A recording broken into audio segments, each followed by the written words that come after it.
আপনি কি কোনো ভয় পেয়েছেন? আরে আসলে আমি ভূত। আরে না না, আমি গীতা। আরে না, মানে আমি জমা নয়। হ্যাঁ, কি যে বলছি। আরে আরে আপনি তো আগে আমাকে ইস্কনে নিয়ে চলুন। দেখে মনে হচ্ছে কোনোভাবে বিচলিত। ঠিক আছে ঠিক আছে, চলুন চলুন।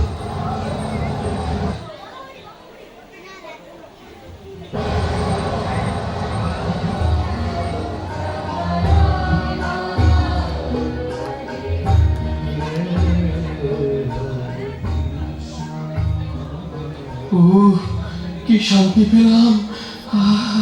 হরে কৃষ্ণ কৃষ্ণ কৃষ্ণ হরে হরে, হরে রাম রাম রাম হরে হরে। প্রভু, ওনাকে দেখে মনে হচ্ছে উনি কোনোভাবে বিচলিত। হ্যাঁ তাই তো। আচ্ছা, আপনাকে দেখে মনে হচ্ছে আপনি কোনো ভয় পেয়েছেন। আর বলবেন না প্রভু, এই প্রাণ নিয়ে যমালয় থেকে ফিরে এলাম, আর আমি গীতা ছাড়া থাকবো না। জানেন, যমরাজ আমাকে এই গীতা পড়তে বলেছে। তাই কিরকম? সে অনেক কথা।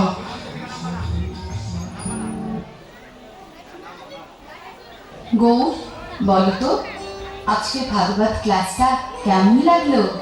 হ্যাঁ মা, উনি গল্প বলে বলে ক্লাস করান, তাই আমার শুনতে খুব ভালো লাগে। জানো মা, আমার বেশি ভালো লেগেছে মাধব প্রভুর কীর্তন। আমি তো খুব নৃত্য করেছি। ও, তোমরা তাহলে নাচানাচি করতে গিয়েছিলে? ঘরের নাচার জায়গা নেই? জানো তো, আজকে কার্তিক প্রভুর বাড়িতে গীতা পাঠ ছিল, তাই ওকে নিয়ে ফেরার সময় একটু ঢুকেছিলাম। হ্যাঁ বাবা, আমি তো খুব মজা করেছি। তোমার পড়াশোনা নেই? গীতা পাঠ করতে গেছো, কীর্তনে গেছো? যাও, ভেতরে যাও। ওকে এভাবে বলছো কেন? আমরা কি রোজ যাই? আর রোজ গেলেও বা আমরা কি কোনো খারাপ কাজে যাচ্ছি? চুপ, একেবারে চুপ। অন্যায় করে আবার কথা হচ্ছে। এই যে গলায় কাঠ জড়িয়েছো, কপালে মাটি মেখে ঘুরে বেড়াচ্ছ, এতে মানুষ কত কথা বলে জানো? হুঁশ আছে সেদিকে। আবার কয়েক মাস ধরে দেখছি নিরামিষ খাবার রান্না করছে। খেয়ে নি বলে কি মাথায় উঠে গেছো? এসব আমার পছন্দ নয়, মানতে পারবো না আমি সব। ও, মাছ মাংস করে দিতে পারি না বলে খারাপ হয়ে গেছি। নিরীহ প্রাণীদের হত্যা করে তাদের মাংস খেতে খুব আনন্দ লাগে।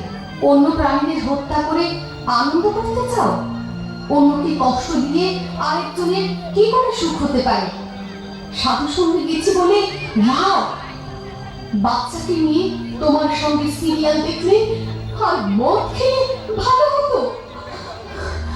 দেখো, একটু বোঝার চেষ্টা করো। সমাজের এই ভয়ঙ্কর পরিস্থিতি থেকে যদি সন্তানকে সুস্থভাবে মানুষ করতে হয়, তাহলে এই যে ধর্মের পথ, শ্রীল প্রভুপাদের গীতা অবশ্যই অধ্যয়ন করতে হবে। হ্যাঁ গো, তুমিও গীতা পড়ো, তাহলে বুঝতে পারবে আমাদের জীবনের প্রকৃত উদ্দেশ্য কি। এই দেখো, তুমি যা করছো করো, আমাকে না বেশি জ্ঞান দিতে আসবে না, বুঝেছো?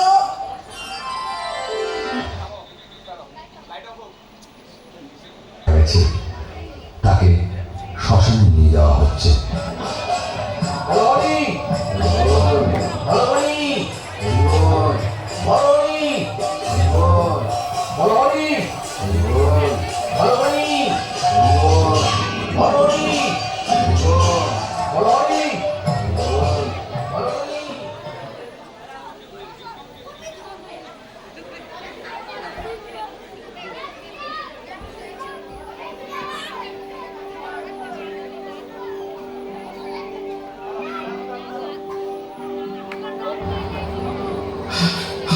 ও দাদা, ইসকন মুখে তাদের টাকা কালেক্ট করতো।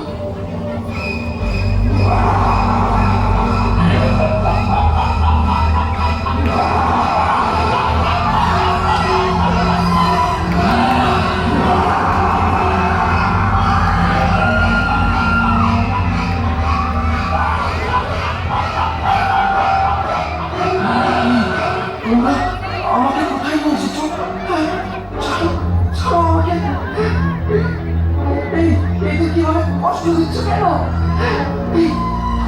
তোমরা কি আমাকে ছাড়ো, আমাকে ছাড়ো, আমি বাড়ি যাবো। ওই যোগ করে দাঁড়া এখানে। পাপ করার সময় মনে ছিল না? ছেড়ে দাও। এখানে সব কি হচ্ছে? তোমরা আমাকে কেন এনেছো?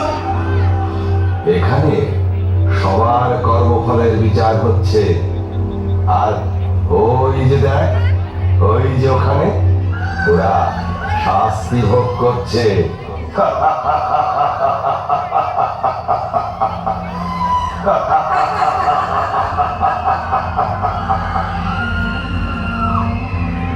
এই, এ কি পাপ করেছিল? ও মিথ্যে কথা বলে মানুষের সঙ্গে প্রবঞ্চনা করে তাদের টাকা গায়েব করতো। তাহলে চল ওর ওর জিভটা টেনে ছিঁড়ে ফেলি।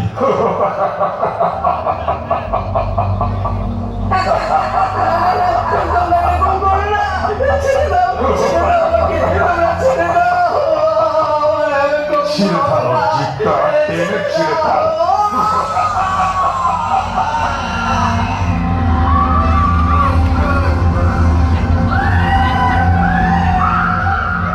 এর কি পাপ? এ জীব হত্যা করে তার মাংস খেত। তবে একে ধর, ওই গরম তেলের কড়াই আছে, সেখানে ফুটন্ত তেলে ফেলে দে।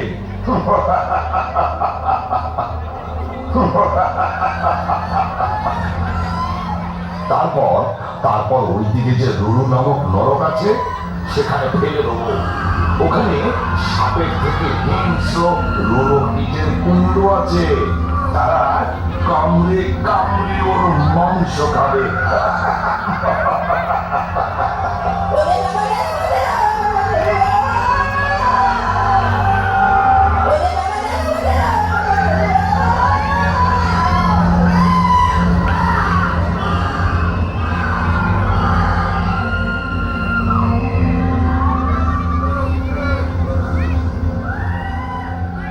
এ কি পাপ করেছে? ও নেশাগ্রস্ত হয়ে পরনারীতে আসক্ত হয়েছিল। ওইদিকে তপ্ত লৌহ কুণ্ড আছে, ওইখানেই ওর স্থান।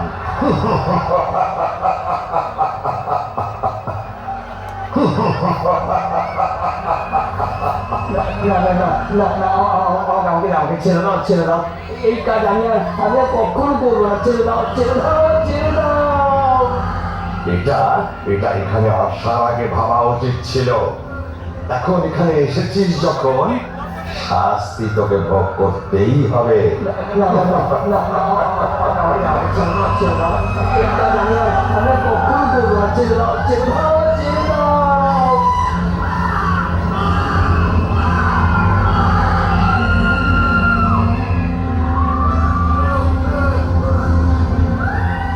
এই চল, তোর সময় হয়ে গেছে। আমাকে তোমরা ছেড়ে দাও, ছেড়ে দাও না আমাকে। তোমরা তো একজনকে ছাড়তে পারো, আমি আর কোনো পাপ কাজ করবো না। ছেড়ে দাও আমাকে ছেড়ে দাও। চল মহারাজের কাছে চল, তারপর ঠিক যেখানে যাওয়ার সেখানেই যাবি।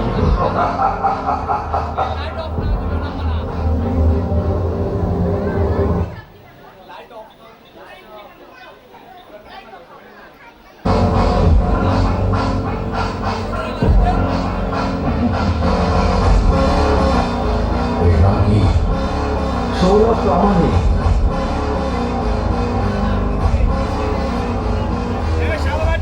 আরে একটু এখনো সময় হয়নি, তোমরা ঠিক করে কাজ করতে পারো না। ভুল মানুষকে নিয়ে এসেছে, শাস্তি তো এদেরকেই দিতে হয়। যাও, যেখানে ছিল সেখানে ফিরিয়ে দিয়েছো। উনি কে? উনি আমাদের মহারাজ। যে যেমন কর্ম করেন সেই অনুযায়ী তিনি তাদের শাস্তি প্রদান করেন। হে মহারাজ, আপনি অনেক দয়ালু মহারাজ। আমাকে ছেড়ে দিন, আমি এসব সহ্য করতে পারবো না মহারাজ। আমাকে ছেড়ে দিন মহারাজ, আমাকে ছেড়ে দিন। আরে কি করছো? তোমার শাস্তি দেরি আছে। এই যাও, ওকে মর্তলোকে পৌঁছে দাও। মহারাজ, আমার একটা প্রশ্ন আছে। আমাকে কি এইরকম শাস্তি পেতে হবে? হ্যাঁ, যে যেমন কর্ম করবে তার তেমনই শাস্তি হবে। মহারাজ, মহারাজ কি করলে এই সমস্ত শাস্তি ভোগ করতে হবে না? বলুন না মহারাজ, আমি আপনার শরণাগত, আমাকে এই ভয়ঙ্কর যন্ত্রণা থেকে উদ্ধার করুন। একটা উপায় আছে, তা যদি তুমি করতে পারো তাহলে শাস্তি তো দূরের কথা, এখানেই আসতে হবে না। বলুন মহারাজ, বলুন, আমাকে বলুন কি সে উপায়? মর্তধামে অভয়চরণ ছিল প্রভুপাদ নামে এক মহান ভক্তের লেখা শ্রীমদ্ ভাগবত গীতা যথাযথ গ্রন্থ আছে। তা অধ্যয়নের মাধ্যমে যদি তুমি তোমার জীবনকে কৃষ্ণ ভাবনাময় করে তুলতে পারো তাহলে আর এখানে আসতে হবে না। ছিল প্রভুপাদ, আমার স্ত্রীও তো ওনারই গীতা পড়ে, আমাকে পড়তে বলে। তবে যাও, নিজের পরিবারের সঙ্গে কৃষ্ণ ভক্তির অনুশীলন করো। ঠিক আছে মহারাজ, আপনাকে আপনাকে অনেক অনেক ধন্যবাদ, অনেক ধন্যবাদ।